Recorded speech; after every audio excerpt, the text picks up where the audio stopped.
Hello friends, कैसे हो आप लोग? उम्मीद है सभी अच्छे होंगे। चलो, तो लास्ट लेक्चर में हम लोगों ने नमक का स्वाद लेना का शुरू किया था, है ना? तुम लोगों ने लिए होंगे स्वाद, लिए थे।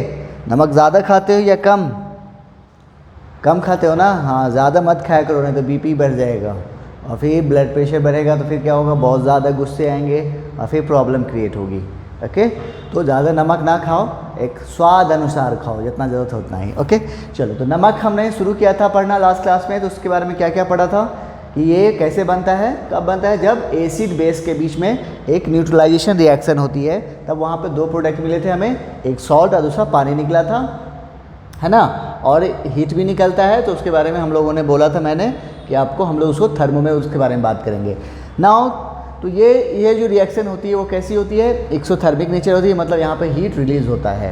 ठीक है, उसके बाद हमने देखा था कि टाइप्स की बात की थी। तो टाइप्स कितने टाइप मिले थे हमें?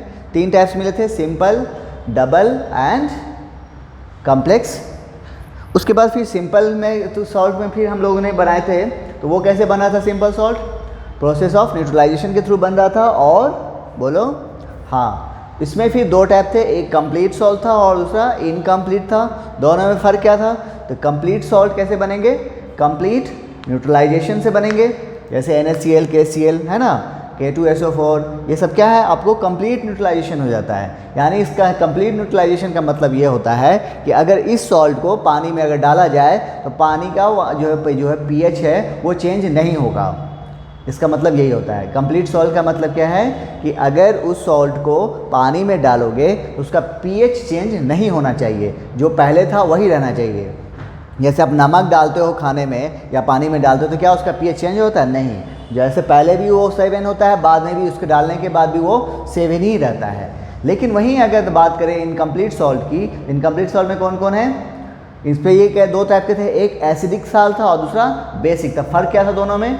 एसिडिक सॉल्ट क्या होगा, जो H+ देगा, सॉल्ट है लेकिन साथ साथ क्या है, H+ भी दे रहा है। तो इसके डालने से क्या होगा, pH चेंज होगा, क्योंकि H+ निकलेगा। H+ निकलेगा तो यानी उसका मतलब क्या होगा, सॉल्यूशन कैसा हो जाएगा, एसिडिक हो जाएगा। लेकिन वहीं अगर बेसिक सॉल्ट की बात करें तो वो क्या होगा, OH- देगा, और OH- देगा फिर तो वो सॉल्यूशन कैसा हो जाएगा, बेसिक नेचर का हो जाएगा। यही हम लोगों ने पढ़ा था। चलिए, तो ये था एसिडिक सॉल्ट और बेसिक सॉल्ट क्या होता है ये मालूम हो गया। एंड सेकेंड टाइप था हमारा सिंपल के बाद क्या था, डबल सॉल्ट। हेडिंग डालेंगे डबल सॉल्ट।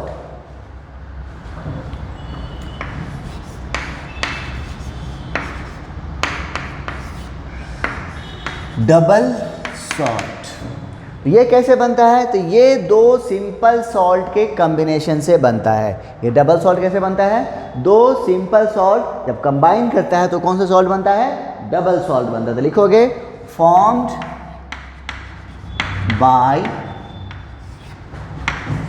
कॉम्बिनेशन ऑफ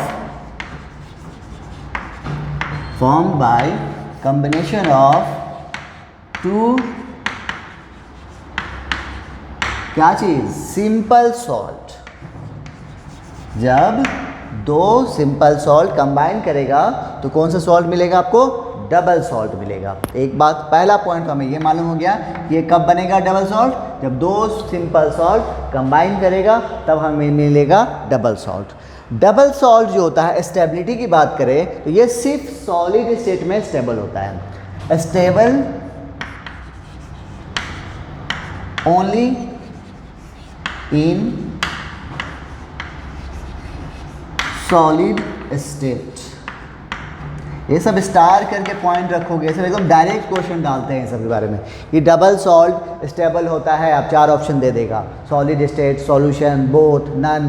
तो क्या होगा, सॉलिड स्टेट में ये स्टेबल होता है। एक पॉइंट। अगला पॉइंट ये है कि ये जो है पॉजिटिव टेस्ट देता है, जितने भी इसमें आयंस होते हैं सभी का। ये क्या होता है, इसमें जितने भी आयन होंगे उस सभी का ये पॉजिटिव टेस्ट देता है। तो लिखोगे अगला point, gives positive test for all the ions present in it. इसमें जितने भी आयंस होंगे उन सभी का ये क्या करेगा, टेस्ट देगा। जैसे फॉर एग्जाम्पल की अगर बात करें इसका, तो आप इसका एक पहला एक एग्जाम्पल है मोर सॉल्ट। कौन सा? मोर सॉल्ट। मोर सॉल्ट को जानते हो? FeSO4 NH4 whole twice SO4 into 6H2O। तो देखो ये भी एक सॉल्ट है, ये भी एक सॉल्ट है, दोनों कंबाइन किया है तब कौन सा सॉल्ट मिल गया है? डबल सॉल्ट मिला है, और इसका नाम क्या है? मोर सॉल्ट। दूसरा एक एग्जांपल और ले लो,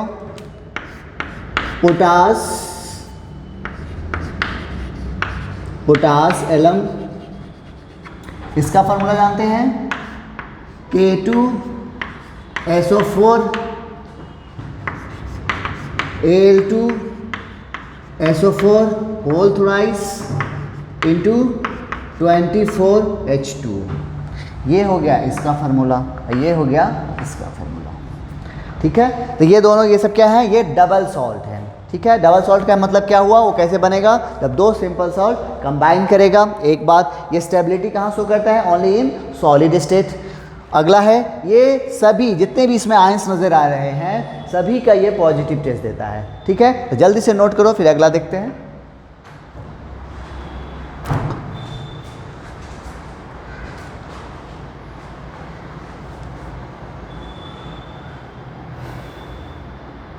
तो हमने अभी अभी देखा एक और सॉल्ट देख लिया, डबल सॉल्ट।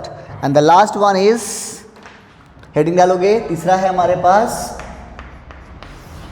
Complex salt. कैसा है ये? कॉम्प्लेक्स सॉल्ट है। तो ये कैसे बनेगा? तो डबल सॉल्ट कैसे बना था? कॉम्बिनेशन किया हुआ था किसका? दो सिंपल सॉल्ट का। तो ये भी दो कॉम्बिनेशन से बनेगा किसके? दो सिंपल सॉल्ट के या फिर दो मॉलिक्यूलर कंपाउंड्स के। तो लिखोगे इसके बारे में, formed by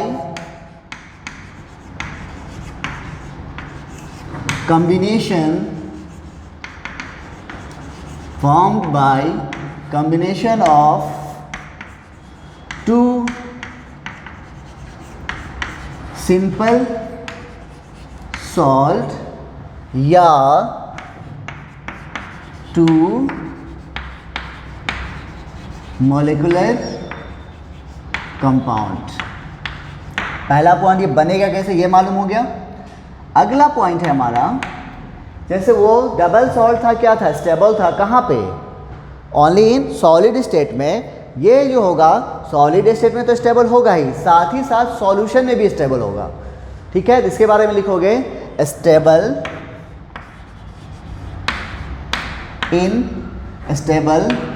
both in solid state and in solution, दोनों में ही ये स्टेबल होगा। ठीक है, and the last third point है, वो क्या कर रहा था? डबल सॉल्ट, वो सभी जितने भी आयंस है सभी का पॉजिटिव टेस्ट दे रहा था। क्यों? पॉजिटिव टेस्ट का मतलब क्या? स्टेबिलिटी का मतलब यहाँ पे क्या है कि जैसे उसको पानी में स्टेबल है, सॉलिड स्टेट में तो वो स्टेबल है, वो एकदम मजबूत नजर आएगा। लेकिन जैसे उसको पानी में डालोगे वो क्या होगा? वो पूरे आयंस में टूट जाएगा वो, तो उसकी स्टेबिलिटी क्या होगी? खत्म हो गई। तो जो उसमें जितने भी आयंस होंगे वो सभी का टेस्ट दे देगा।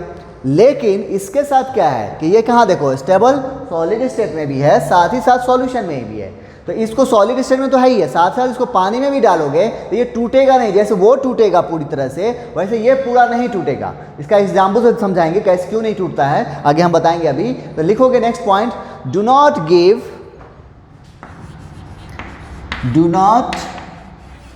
Give positive test of all the ions present in it। इसमें जितने भी आयंस होंगे उस सभी का ये पॉजिटिव टेस्ट नहीं देगा। जैसे एग्जाम्पल देखो,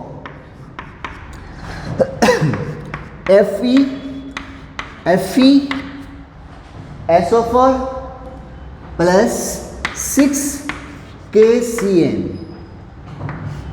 ये दोनों कंबाइन किया और बनाया K4FeCN6 प्लस K2 SO4। तो ये तो सिंपल सॉल्ट हो गया, लेकिन ये जो बना है इसी को बोलते हैं कॉम्प्लेक्स सॉल्ट। इसको कैसे पहचानोगे मैं अब जस्ट बता रहा हूँ आपको, ठीक है। पहले एग्जाम्पल हम देख रहे थे, एक तो ये हुआ, एक एग्जाम्पल और ले लेते हैं। CuSO4 प्लस 6NH3, ये दोनों कंबाइन किया और बनाया CuNH3 होल 6SO4, ठीक है। तो ये दोनों, ये भी क्या बन गया, कॉम्प्लेक्स सॉल्ट बना, ये भी बना कॉम्प्लेक्स सॉल्ट, ठीक है। तो जल्दी से नोट करो, फिर इसके बारे में थोड़ा सा हम बता देते हैं।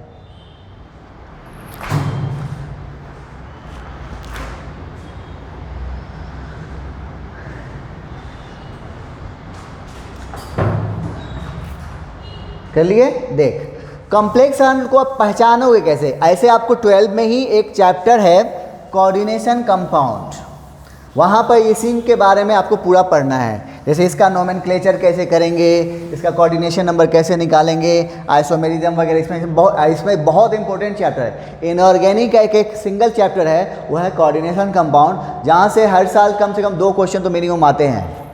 तो आप बहुत आसान होता है, और आसानी को नंबर, यानी 2 क्वेश्चन आ गए समझ लो, 8 मार्क्स के आ गए, तो इसलिए बहुत अच्छा मज़ा भी आता है पढ़ने में, ठीक है। तो कैसे पहचानोगे कॉम्प्लेक्स कंपाउंड को, तो देखो इसका सिंबल कुछ इस टाइप से रहेगा, वो स्ट्रक्चर, ठीक है। ये है स्क्वायर ब्रैकेट की, कॉम्प्लेक्स कंपाउंड सॉल्ट जो होगा वो स्क्वायर ब्रैकेट में होगा। इस स्क्वायर ब्रैकेट को इसमें कहते हैं कोऑर्डिनेशन स्फीयर, क्या कहते हैं, कोऑर्डिनेशन स्फीयर कहते हैं, ठीक है। यहाँ पे जो M नज़र आ रहा है ये है सेंट्रल मेटल एटम, ठीक है। यहाँ पे जो L नज़र आ रहा है इसको बोलते हैं लाइगेंड, और यहाँ पे जो X नज़र आ रहा है ये है नंबर ऑफ लाइगेंड, ठीक है। तब आप जब कोऑर्डिनेशन कंपाउंड पढ़ोगे तो वहाँ पर ये बात बताई जाएगी आपको कि ये सेंट्रल मेटल एटम का क्या काम है, लाइगेंड क्या होता है, नंबर ऑफ लाइगेंड होगा तो क्या होगा, उससे हम क्या क्या वैल्यू निकाल देंगे, उससे क्या क्या चीज़ पता कर सकते हैं। कोऑर्डिनेशन स्फीयर के बारे में तो उतना बहुत ज़्यादा नहीं है, लेकिन इन तीनों के बारे में आपको वहाँ पे जानकारी मिलेगी, और इसके बेसिस पे आप बहुत चीज़ जान सकोगे, ठीक है। तो जल्दी से नोट कर लो इसको, फिर आगे बात करते हैं हम लोग।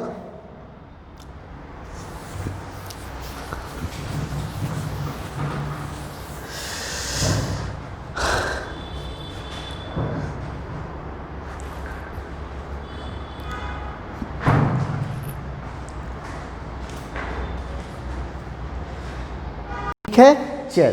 तो हम लोगों ने अभी अभी सॉल्ट के बारे में कितने टाइप के होते हैं हम लोगों ने देख लिया।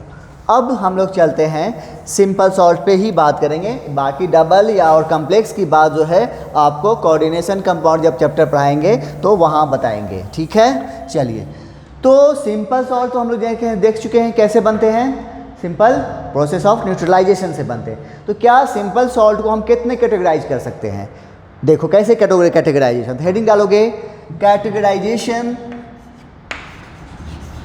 कैटेगराइजेशन ऑफ किसका, सिंपल सॉल्ट का। तो सिंपल सॉल्ट बना कैसे था, एसिड बेस के न्यूट्रलाइजेशन से बना था, राइट। अब देखो इसको याद करने की जरूरत नहीं पड़ेगी, आप देखो कैसे करोगे। हमारे पास एक तो होगा एसिड, जब भी सिंपल सॉल्ट बनेगा तो कैसे बनेगा, एक एसिड होगा और दूसरा बेस होगा ओके। एसिड फिर कितने टाइप के होंगे, या तो फिर वो स्ट्रॉन्ग होगा, स्ट्रॉन्ग एसिड होगा, या फिर वीक एसिड होगा, है ना। मतलब ये स्ट्रॉन्ग हो सकता है या फिर वीक होगा। उसी तरीके से बेस के साथ भी होगा, स्ट्रॉन्ग बेस हो सकता है या फिर वीक बेस हो सकता है। कोई दिक्कत यहां तक? उम्मीद है नहीं होगी दिक्कत। चलिए, ये तो हमें पहले से भी जान रहे थे। हमें क्या बनाना है? सॉल्ट। तो सॉल्ट कैसे बनेगा? जब एसिड और बेस रिएक्ट करेगा। तो हमारे पास इस तरह से देखो तो एसिड भी दो टाइप के नज़र आ रहे हैं और बेस भी दो टाइप के नज़र आ रहे हैं। तो यहाँ पर कितना कॉम्बिनेशन पॉसिबल है? बस उतने टाइप के सॉल्ट बन जाएंगे। देखो, पहला तो पॉसिबल है स्ट्रॉन्ग एसिड स्ट्रॉन्ग बेस से रिएक्ट करे, तो ये जो सॉल्ट बनेगा वो क्या कहलाएगा? Strong acid strong base. यहाँ तक कोई दिक्कत नहीं? ओके।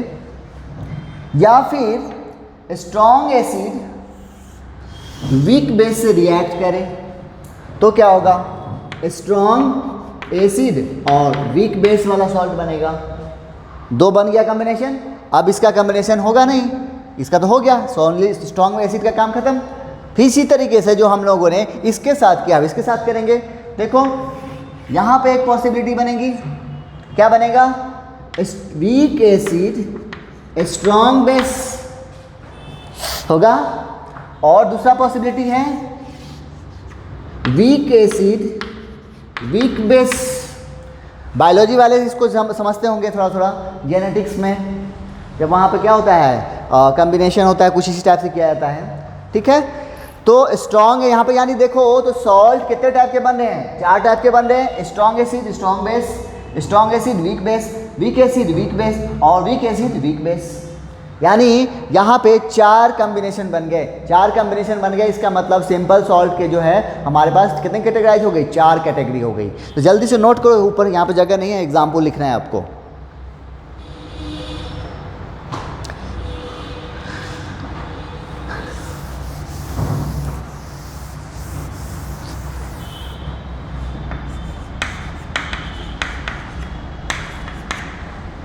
यही चीज़ हम तुम लोग नीचे में ही लिख लोगे, यहाँ पे हम ऊपर कर रहे हैं। तो स्ट्रॉन्ग एसिड स्ट्रॉन्ग बेस का एग्जांपल क्या हो जाएगा? बोलो। KCl, ये कैसे बना होगा? KOH और HCl से बना होगा।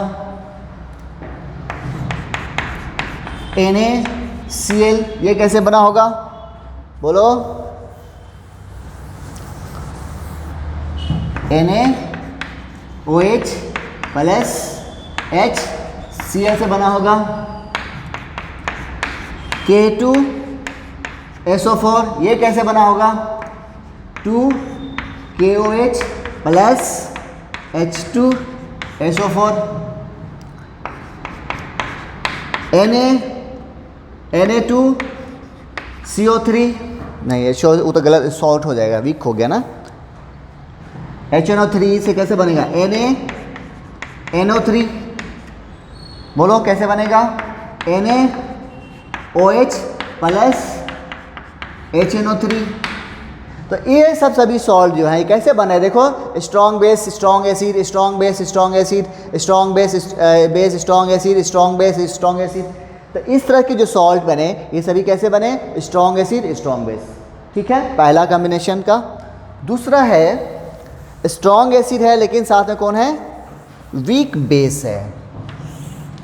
स्ट्रॉन्ग एसिड और वीक बेस। तो इसका एग्जांपल बोलो क्या हो सकता है? वीक बेस NH4Cl, इसमें कैसे बना होगा? NH4OH, ये हो गया वीक बेस। और स्ट्रॉन्ग एसिड है तो HCl। AlCl3, ये कैसे बना होगा? AlOH whole thrice plus 3HCl। FeCl3 FeOH whole thrice और 3Cl। तो ये सभी कैसे सॉल्ट हो गए? स्ट्रॉन्ग एसिड और वीक बेस के हो गए। ये सभी क्या है? वीक बेस है। ये कैसा है? स्ट्रॉन्ग एसिड है। ओके, चलो अगला कॉम्बिनेशन हमारा है वीक एसिड है और साथ में स्ट्रॉन्ग बेस है। वीक एसिड है और स्ट्रॉन्ग बेस है। इसका एग्जांपल बोलो। वीक एसिड और स्ट्रॉन्ग बेस तो क्या हो सकता है? CN, ये कैसे बना होगा? NaOH plus HCN, KCN, HCOOO, K, ये कैसे बना होगा बोलो? HCOOH plus KOH।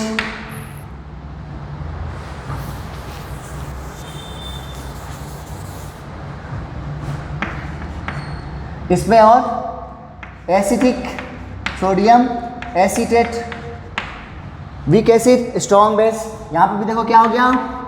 Acetic acid और NaOH, ठीक है। तो ये हो गया सभी सॉल्ट कैसे कहला रहे हैं? वीक एसिड है लेकिन साथ में कौन है? स्ट्रॉन्ग बेस है, ठीक है। जल्दी से नोट करो, एक लास्ट बच गया है।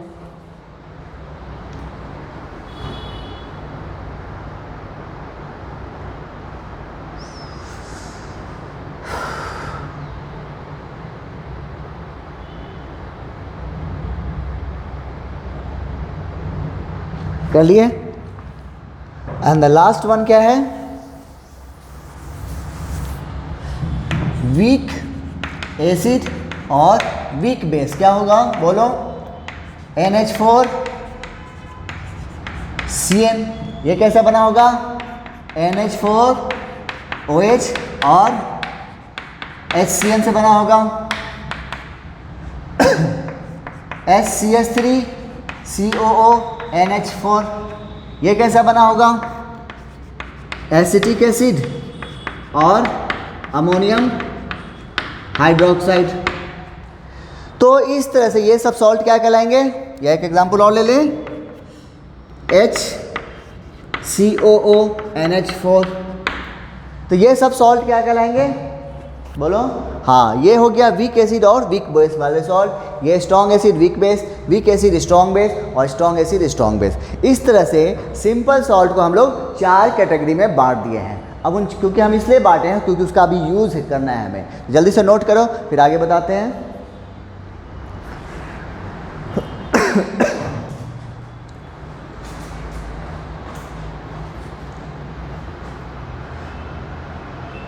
ओके, चल, तो हम लोगों ने सिंपल सॉल्ट को 4 कैटेगरी में बांट दिया।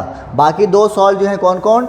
डबल और कॉम्प्लेक्स के बारे में आपको कॉम्प्लेक्स कोऑर्डिनेशन कंपाउंड जब चैप्टर पढ़ोगे वहाँ बताया जाएगा, ठीक है। चलिए, अब इस सॉल्ट को हमको करना है क्या?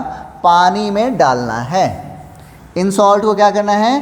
पानी में डालना है और फिर देखना है कि क्या फ़र्क पड़ता है, ठीक है। क्या उसका पीएच चेंज होगा? तो पीएच चेंज होगा तो हम पीएच कैसे कैलकुलेट करेंगे उन सब के बारे में बात करेंगे। तो हेडिंग डालोगे सॉल्ट हाइड्रोलिसिस,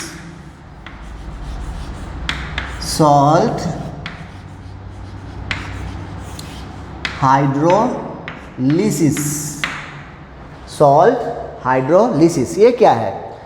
पहला पॉइंट, ये जो है एसिड बेस न्यूट्रलाइजेशन जो रिएक्शन होती है ठीक उसका उल्टा है। ये क्या है? सॉल्ट हाइड्रोलिसिस क्या है? सॉल्ट हाइड्रोलिसिस मतलब क्या? सॉल्ट को पानी में डालना है और वो सॉल्ट जो है पानी से रिएक्ट करना चाहिए, रिएक्ट करके एसिड और बेस बनाएगा। उसी रिएक्शन को हम लोग क्या बोलते हैं? सॉल्ट हाइड्रोलिसिस कहते हैं। तो पहला फर्स्ट पॉइंट यहाँ पे ये हो जाता है कि ये जो है एसिड बेस न्यूट्रलाइजेशन का कंप्लीटली उल्टा बात है, यहाँ पे रिएक्शन है। तो लिखोगे पहला point, reverse of acid base neutralisation reaction. ये क्या है? ये एसिड बेस जो न्यूट्रलाइजेशन रिएक्शन होता है उसका उल्टा है। एक बात, दूसरा तो उल्टा हो गया तो सोच लो क्या हो रहा होगा? वहां पे एसिड बेस रिएक्ट करके क्या बनाते थे? सॉल्ट और वाटर। तो यहाँ पे क्या होगा? सॉल्ट और वाटर रिएक्ट करके एसिड बेस बनाएंगे, सिंपल सी बात। ओके, यहाँ पे क्या होगा? रिएक्शन ऑफ सॉल्ट किसके साथ? With water to form acid and base क्या कहलाएगा? इज कॉल्ड सॉल्ट हाइड्रोलिसिस कहलाएगा। कुछ नहीं है, बस वही चीज हुआ था ना। वहां पर क्या हुआ था? एसिड और बेस आपस में रिएक्ट करके नमक और पानी बनाया था, और यहाँ पे नमक और पानी रिएक्ट करके क्या बना रहे हैं? एसिड को हिंदी में क्या कहते हैं? अम्ल कहते हैं, और बेस को क्षार कहते हैं। अम्ल और क्षार बनाता है। ठीक है, चल एक अगला पॉइंट जो आपको बताना है, बता दीजिए जल्दी से। वो रिएक्शन कैसी थी? एक्सोथर्मिक थी, यानी वहाँ पे हीट रिलीज हो रहा था। ये उसका ठीक उलट गया है, तो क्या हो रहा होगा सोचो जल्दी। नहीं मारेंगे, जल्दी बोल बोल। हाँ, क्या होगा? इंडोथर्मिक रिएक्शन होगी। क्या होगी? Very good. क्या होगा? इट इज एन इंडोथर्मिक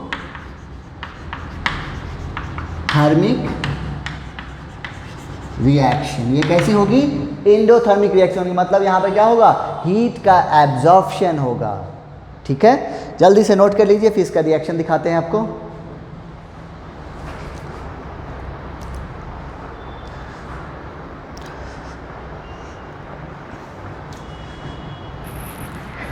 कर लिए?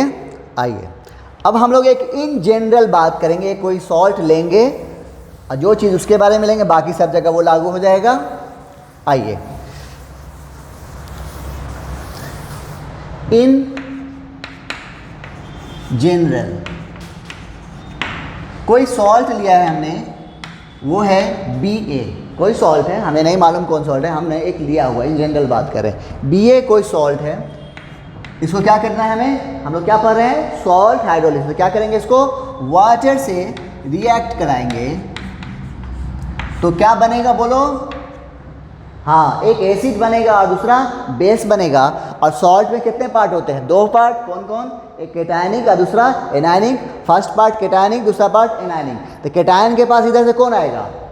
OH आएगा, और एनायन के पास H प्लस जाएगा। तो यहाँ पे क्या बन जाएगा? देखो तो BOH और HA बनेगा। यहाँ तक तो कोई दिक्कत नहीं हुआ। लगाओ law of mass action. From law of mass action K बराबर क्या हो जाएगा? बोलो। Concentration of BOH, concentration of HA, और नीचे में कंसंट्रेशन ऑफ BA और कंसंट्रेशन ऑफ वाटर। लेकिन यहाँ पे वाटर जो है यूज हो रहा है कैसे? एज ए सॉल्वेंट यूज हो रहा है। जब सॉल्वेंट के तौर पे यूज होने का मतलब क्या हो गया? वो एक्सेस अमाउंट में होगा। एक्सेस अमाउंट में होगा तो उसका कंसंट्रेशन क्या लेते हैं हम लोग? कांस्टेंट लेते हैं। इस तरह से या K इंटू H2O बराबर इधर क्या बच गया? देखो तो BOH HA, नीचे में BA। अब ये दोनों मिलके एक नया कांस्टेंट डेवलप करेगा यहाँ पे, जिसको हम लोग बोलते हैं KH। K into concentration of water मिलके एक नया कांस्टेंट डेवलप किया। इसको क्या बोलते हैं? KH।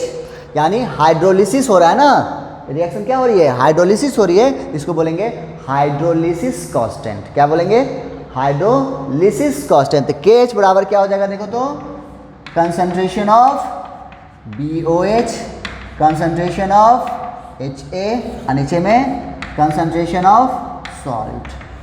कोई दिक्कत यहाँ तक? तो ये एक्सप्रेशन आ गया हमारे पास।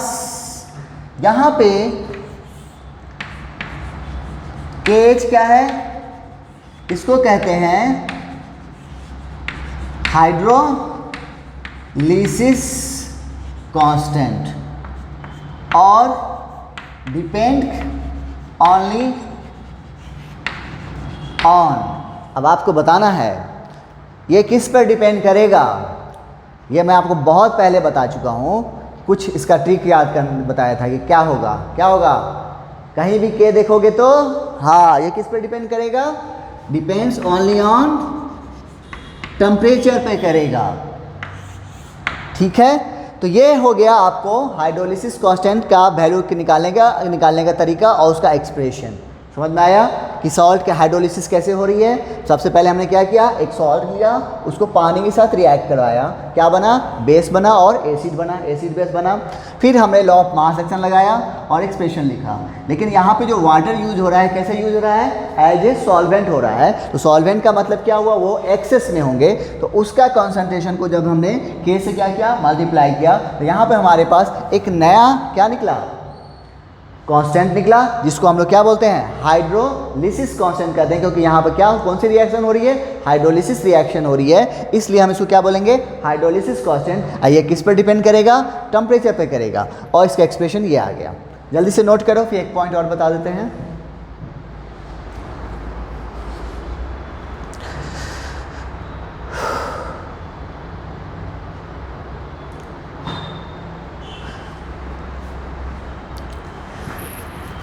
कर लिए, चल।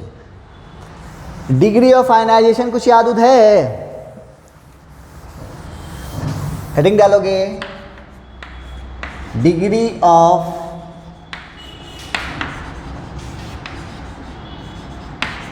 हाइड्रोलिसिस, डिग्री ऑफ हाइड्रोलिसिस ये क्या है, तो कुछ याद है अल्फा के बारे में, डिग्री ऑफ आयनाइजेशन या फिर डिग्री ऑफ डिसोसिएशन, वो याद है तो बस वही चीज़ यहाँ पे, बस इसको मैं थोड़ा सा यहाँ पे लिख भी दे रहा हूँ। Think about degree of ionisation यानी अल्फा, उसके बारे में थिंक करो। जो चीज़ वहाँ समझे हो बस वही चीज़ है, यहाँ पर टर्मिनोलॉजी अलग आ गया है। यहाँ पे वहाँ पे क्या होता था, एसिड बेस या कुछ होते थे या फिर कोई और कंपाउंड होते थे। यहाँ पे क्या है, सॉल्ट है, उसकी हाइड्रोलिसिस हो रही है, इसलिए इसको हम लोग बोले हैं डिग्री ऑफ हाइड्रोलिसिस। ये क्या होगा, इसका डिफिनेशन क्या था, तो वहाँ पे क्या होता है, फ्रैक्शन कितना टूट रहा था, तो वैसे ही यहाँ पे कितना हाइड्रोलाइज होगा। तो लिखोगे फ्रैक्शन ऑफ सॉल्ट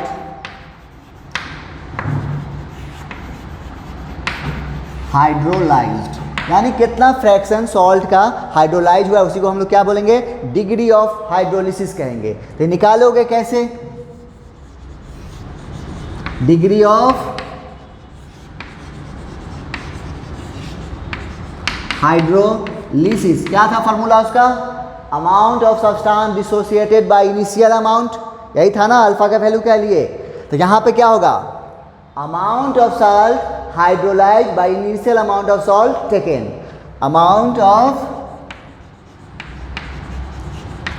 salt